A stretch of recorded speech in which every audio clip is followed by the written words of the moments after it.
The avoidant has learned to interpret every word, every gesture, every attempt at connection as information they can use to maintain their defended position. They have become experts at reading pursuit, at measuring desperation, at calculating exactly how much distance they can create before the empath breaks. The empath's words have provided endless material for the avoidant's defensive strategies. Every explanation became evidence of neediness. Every expression of hurt became proof of instability. Every attempt to understand became justification for further withdrawal.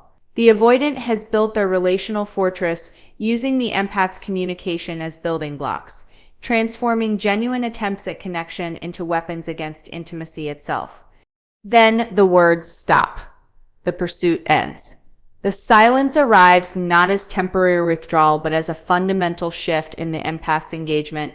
This quiet communicates truths that pierce the avoidant's defenses more effectively than years of verbal expression ever could. The silence speaks in a language the avoidant cannot misinterpret, cannot deflect, cannot use to reinforce their protective narrative. 4 specific messages transmit through this quiet, 4 psychological realities that shake the foundation of the dynamic the avoidant has carefully constructed. These messages reach the avoidant's consciousness whether they acknowledge them or not, creating internal shifts that no amount of talking could produce. Your silence tells them you are no longer afraid of losing them. Fear has been the invisible architecture supporting the entire relational dynamic. The empath's fear of losing the avoidant, of being abandoned, of facing the relationship's end drove their pursuit with relentless intensity. This fear manifested in countless ways: the anxious texts checking on the avoidant's emotional state, the careful monitoring of the avoidant's mood to prevent withdrawal, the constant adjustments to accommodate the avoidant's needs, the willingness to accept breadcrumbs of connection rather than demand genuine presence.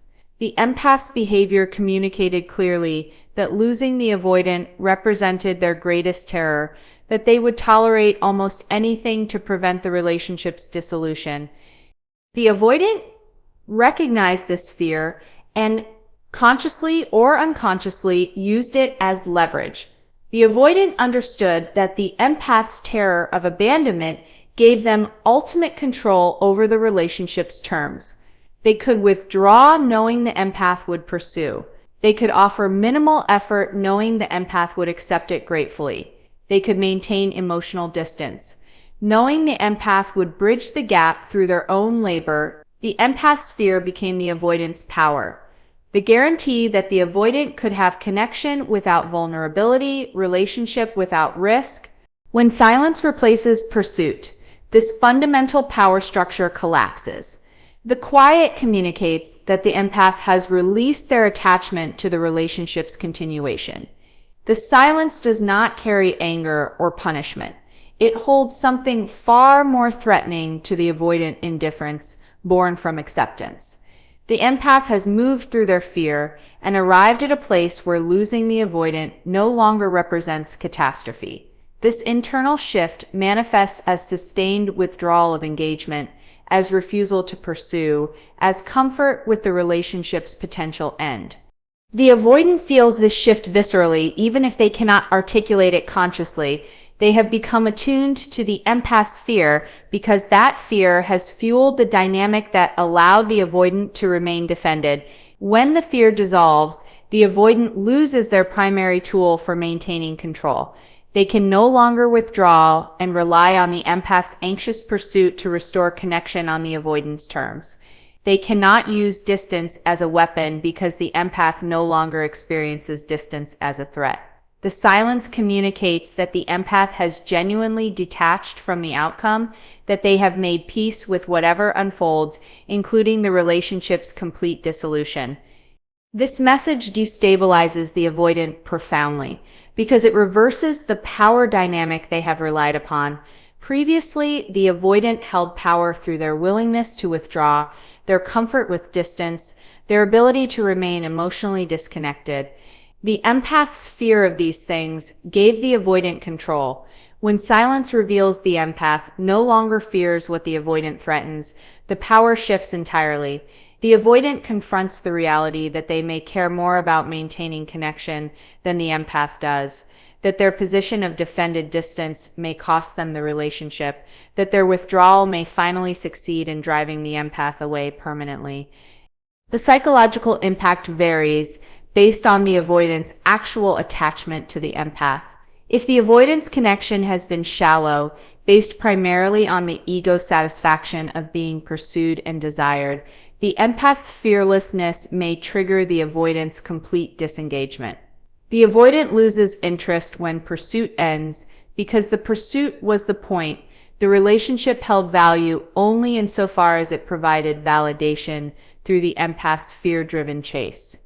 When that chase ends, the avoidant has no remaining investment. This response, while painful, provides the empath with valuable clarity about the relationship's actual emptiness. Your silence tells them they have lost their emotional control over you.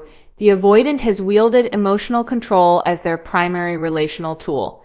This control manifested through their ability to regulate the empath's emotional state through strategic availability and withdrawal.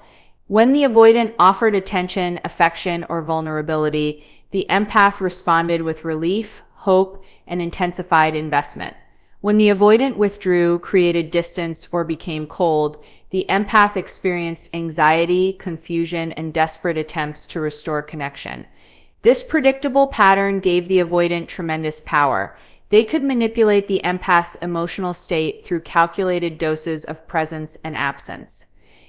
The empath's responsiveness to this manipulation served the avoidant's defensive needs. The avoidant could feel powerful and in control while avoiding genuine vulnerability.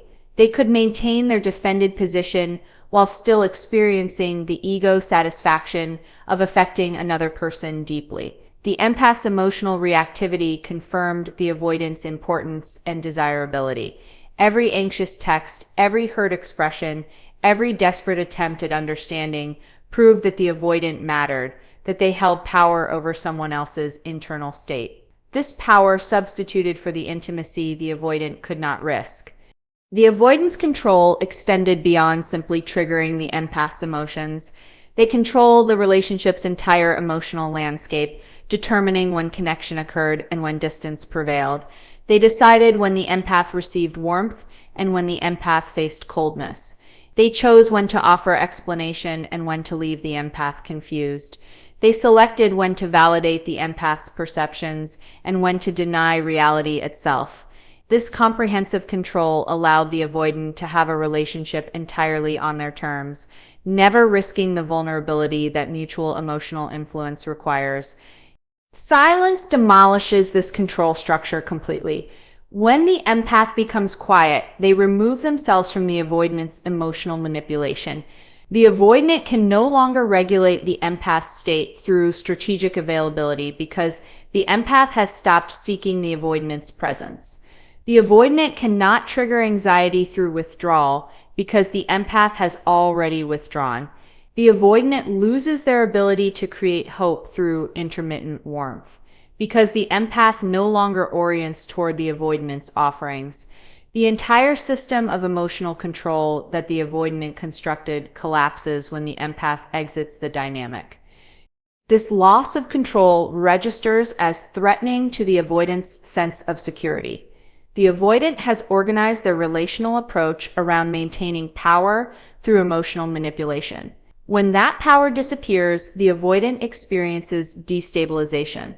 They have not developed capacities for mutual influence, for reciprocal emotional impact, for the vulnerability that genuine relational equality requires. The avoidant only knows how to relate through control. Without control, they have no relational strategy available except complete withdrawal or unprecedented vulnerability. The silence communicates that the empath has reclaimed their emotional autonomy. The quiet demonstrates that the empath's internal state no longer depends on the avoidant's behavior, that the avoidant's withdrawal does not create the chaos it once did, that the avoidant's occasional warmth does not generate the desperate gratitude it previously inspired.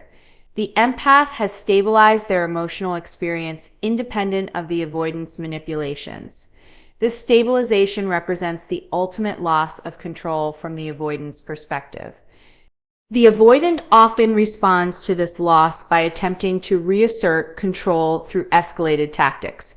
They may swing to extremes, offering unprecedented vulnerability to provoke the empath's engagement, or creating dramatic distance to trigger the empath's anxiety. These escalations aim to restore the familiar pattern where the avoidance behavior determined the empath's emotional state.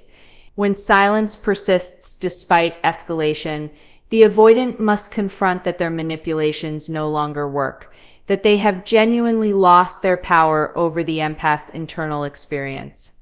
This recognition creates profound discomfort because the avoidant's defended sense of self has incorporated their relational control. The avoidant has defined themselves partly through their ability to affect others while remaining unaffected themselves, to create emotional impact without experiencing emotional vulnerability. When the empath's silence demonstrates that the avoidant can no longer create impact, the avoidant faces questions about their own significance. If they cannot control the empath's emotional state, if their presence and absence generate no response, what value do they provide? What role do they serve? These questions threaten the avoidant's self-concept more deeply than any verbal confrontation ever could.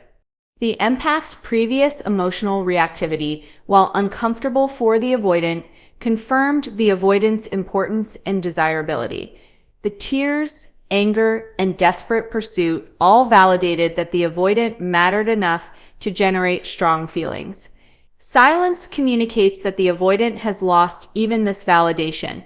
The quiet suggests that the avoidant no longer generates an emotional response, that their behavior has become irrelevant to the empath's well-being, that they have faded into insignificance. The loss of control also exposes the emptiness of the avoidant's relational approach. When the avoidant could manipulate the empath's emotions, the relationship felt substantial despite lacking genuine intimacy. The emotional intensity created by the pursuit-withdrawal pattern generated the illusion of significance. The drama and reactivity filled the space where authentic connection should exist. When silence removes the reactivity, the relationship's actual emptiness becomes undeniable. The avoidant confronts that they have been orchestrating emotional chaos rather than building genuine relationship, creating dependence rather than fostering connection. The message transmitted through the empath's emotional autonomy reaches the avoidant at their core defensive structure. The avoidant cannot maintain their defended position while simultaneously asserting importance in the empath's life. If they genuinely do not care about intimate connection, the empath's emotional autonomy should not matter. If the empath's silence bothers them, it reveals that they desire influence and impact, that they want to matter to the empath. This contradiction exposes the falseness of the avoidant's claimed indifference. The silence forces the avoidant to acknowledge, at least to themselves, that they want connection even as their defensive structure prevents them from pursuing it vulnerably. Your silence tells them you see their pattern clearly. The avoidant's defensive strategies have operated most effectively under conditions of confusion and ambiguity. When the empath remained uncertain about the avoidant's behavior, when patterns remained unclear beneath the chaos of pursuit and withdrawal, the avoidant could maintain their defended position without exposure. The empath's confusion served a protective function for the avoidant. As long as the empath questioned their own perceptions, wondered if they were too sensitive or demanding, doubted whether the avoidant's withdrawal truly constituted a pattern, the avoidant faced no accountability for their emotional unavailability. The avoidant actively cultivated this confusion through inconsistency and intermittent reinforcement. Moments of genuine warmth interspersed with extended coldness created cognitive dissonance that prevented the empath from seeing clearly. Occasional vulnerability mixed with habitual emotional distance made the empath question whether the avoidant was truly unavailable or simply struggling with issues. The empath should compassionately accommodate Periodic promises of change followed by return to familiar patterns kept the empath hoping rather than recognizing. This strategic inconsistency obscured the underlying pattern of defensive withdrawal. The avoidant also used deflection and projection to maintain ambiguity about their behavior. When the empath attempted to address the avoidant's withdrawal, the avoidant redirected focus onto the empath's communication style, emotional expression, or relationship expectations. The conversation that should have examined the avoidance pattern instead became analysis of the empath's supposed dysfunction. The avoidant suggested that their withdrawal was a reasonable response to the empath's neediness, that their distance protected them from the empath's excessive demands, that their unavailability reflected the empath's failure to create safety. These deflections prevented clear recognition of the avoidant's consistent pattern. Silence emerges only after the empath has achieved clarity about the pattern. The quiet does not come from confusion or uncertainty, but from recognition and acceptance. The empath has stopped pursuing because they finally see the pattern clearly. They understand that the avoidance withdrawal is not about them, not temporary, not something they can fix through better communication or more patience. The empath recognizes that the avoidance behavior follows predictable defensive logic regardless of the empath's actions. This clarity transforms the empath's experience from anxious confusion to calm understanding. The silence communicates this clarity more effectively than words ever could. When the empath explained their observations verbally, the avoidant could deflect, deny, or reframe. The avoidant could claim the empath misunderstood, overreacted, or imagined patterns that did not exist. Verbal articulation of the pattern gave the avoidant material to work with, arguments to refute, perceptions to challenge. Silence offers nothing to argue against. The quiet simply demonstrates that the empath has seen enough, understood enough, and accepted enough to stop engaging with the dynamic entirely. This message threatens the avoidant profoundly, because their defensive structure relies on others not seeing them clearly. The avoidant has organized their psychology around maintaining a particular image: independent, self-sufficient, emotionally stable, reasonable. They present their withdrawal as healthy boundary setting, their emotional distance as appropriate autonomy, their unavailability as self-protection from others' dysfunction. When someone sees through this presentation to the defensive fear underneath, the avoidant's entire self-narrative faces exposure. The empath's silence reveals they have penetrated the avoidant's carefully constructed facade. The quiet communicates recognition that the avoidant's independence masks fear of dependence, that their emotional stability disguises inability to access vulnerable feelings, that their self-sufficiency conceals terror of needing others. The silence says the empath understands that the avoidance withdrawal is not strength but defense, not preference but compulsion, not choice but conditioned response to intimacy-related anxiety. This level of clarity strips away the avoidant's protective narratives. The avoidant often experiences this exposure as deeply uncomfortable even when nothing is explicitly stated. They sense that the empath no longer accepts their explanations or believes their justifications. The avoidant recognizes that the empath has stopped trying to understand because the empath finally does understand. This recognition creates vulnerability. The avoidant has spent their life avoiding being truly seen. Having their defensive patterns recognized and named, even silently, threatens the psychological structure that protects the avoidant from overwhelming feelings of inadequacy and fear. The clarity that silence communicates also eliminates the avoidant's ability to gaslight or manipulate the empath's perceptions.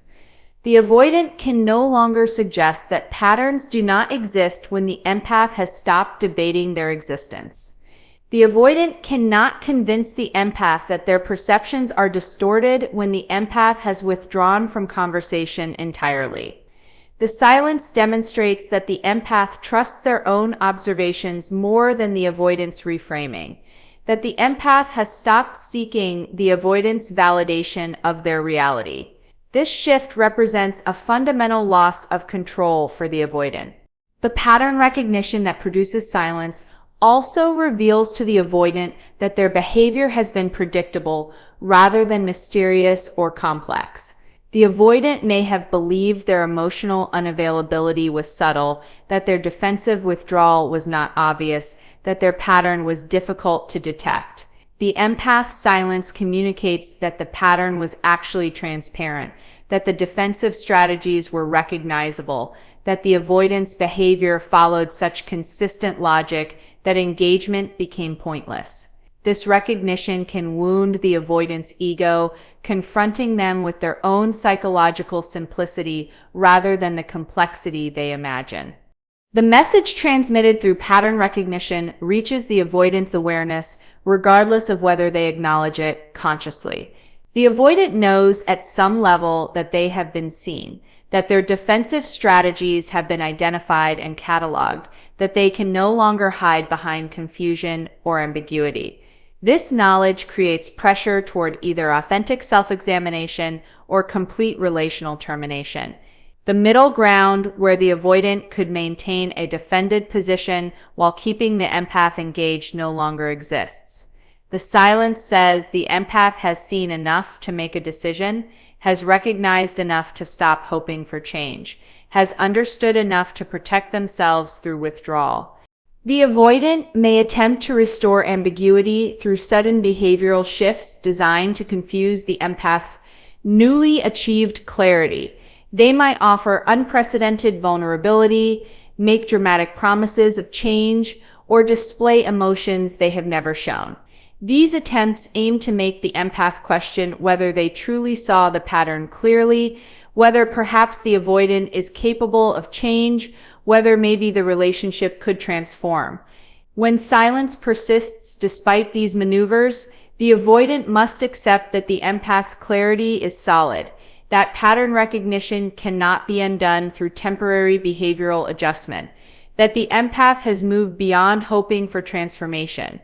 Your silence tells them you have chosen yourself over the relationship. The empath's natural orientation toward connection and harmony has consistently prioritized relationship maintenance over self-protection. Throughout the dynamic with the avoidant, the empath sacrificed their own needs, suppressed their authentic feelings, and accommodated the avoidant's limitations in service of preserving the relationship. The empath tolerated breadcrumbs of affection when they deserved consistent presence. They accepted explanations that dismissed their legitimate concerns. They modified their natural emotional expression to avoid triggering the avoidant's withdrawal. The empath's behavior communicated that maintaining connection with the avoidant mattered more than honoring their own well-being.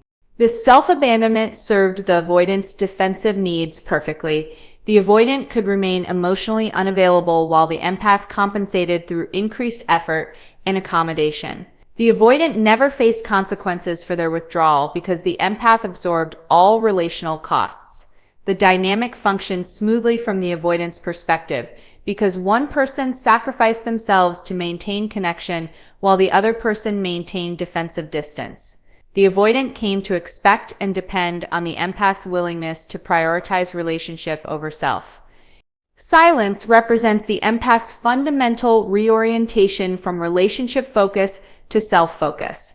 The quiet communicates that the empath has stopped sacrificing their well-being for connection that depletes rather than nourishes. The silence emerges when the empath finally chooses their own peace over the relationship's continuation, their own emotional health over the avoidant's comfort, their own truth over harmony purchased through self-betrayal. This choice manifests as withdrawal of the effort that has sustained the relationship despite its profound imbalance. The message this choice transmits destabilizes the avoidant's expectations entirely. The avoidant has operated under the assumption that the empath would indefinitely prioritize relationship maintenance.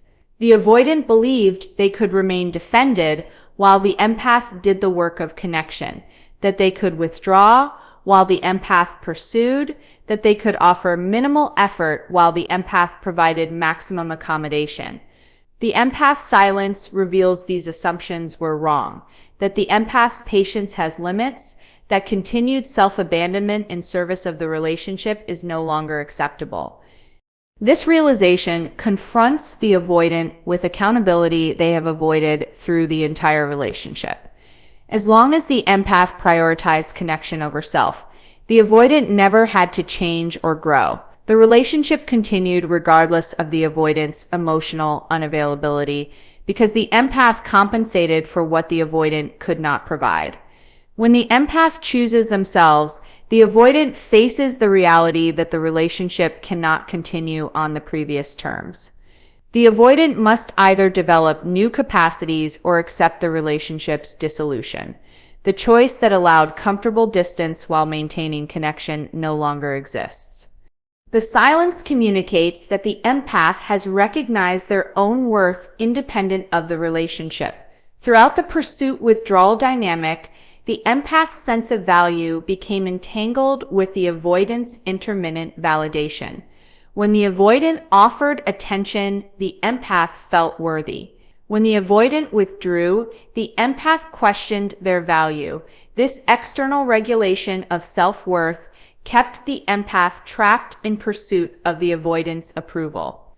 The quiet demonstrates that the empath has relocated their sense of worth internally, that they no longer require the avoidant's validation to know their value.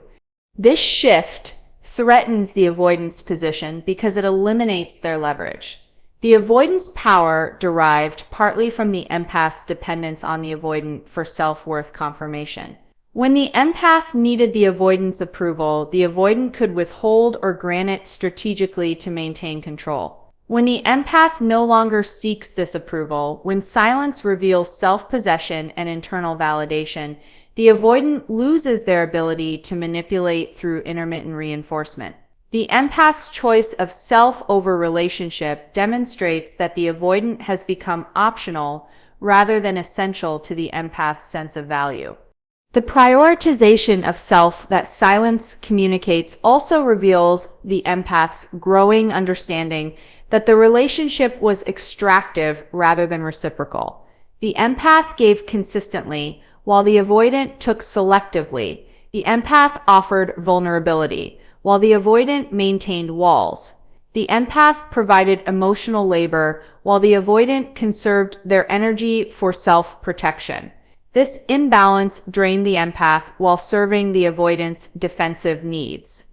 The silence says the empath has recognized this extraction and chosen to stop participating in their own depletion.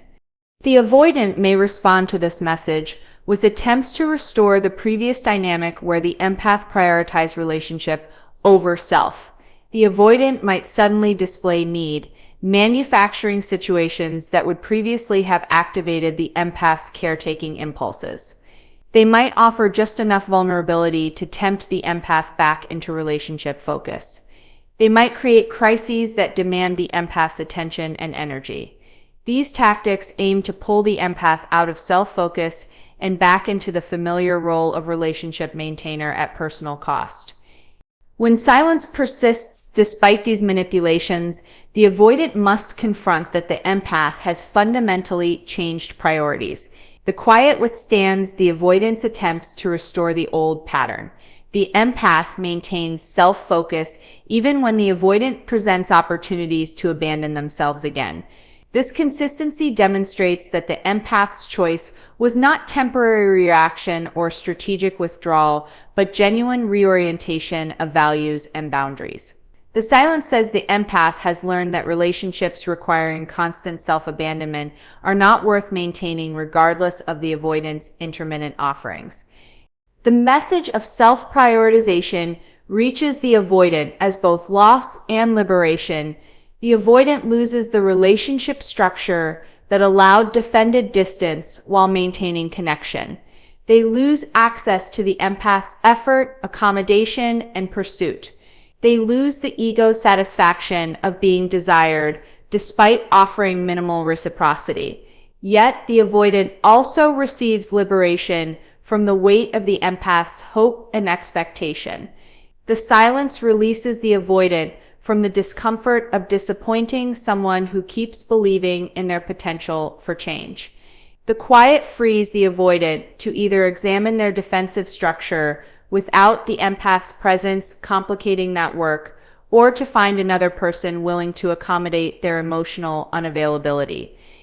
The choice the empath makes through silence ultimately serves both people.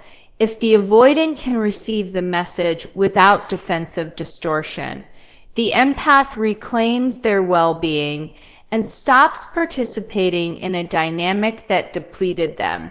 The avoidant faces clear consequences for their defensive patterns, consequences that create potential catalyst for genuine growth. If the avoidant possesses capacity and willingness for self-examination, the silence communicates that the empath values themselves enough to walk away from what does not serve them. A message that simultaneously honors the empath's worth and offers the avoidant opportunity to choose differently if they find the motivation to risk what their defensive structure has prevented them from accessing genuine vulnerable connection with another human.